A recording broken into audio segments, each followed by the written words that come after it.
Terrifying Ways to Go, Episode 7, Just Out of Reach. Back in 2002, a guy out of Manhattan had just been out for a night of drinking with a couple of friends. Now, as the night begins to wind down and they're making their way home, an argument breaks out between himself and another member of the group. Well, this argument would quickly escalate into a full-blown fight between the two men.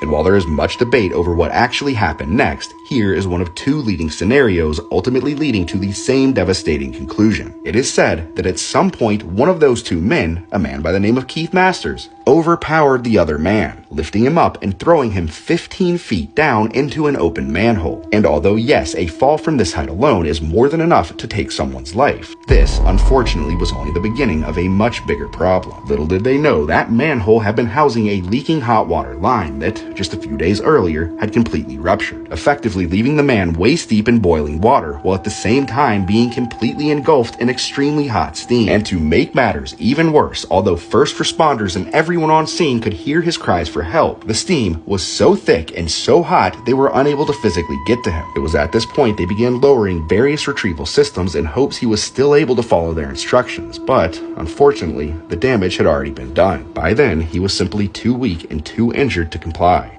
This man's name was Kyle McGarity, often referred to as Sean Doyle, and he had spent the last 10 minutes of his life essentially being cooked at well over 300 degrees. Now, it's worth pointing out, Keith Masters was originally charged with murder in the second degree, but to the dismay of Kyle's family, those charges were later dropped.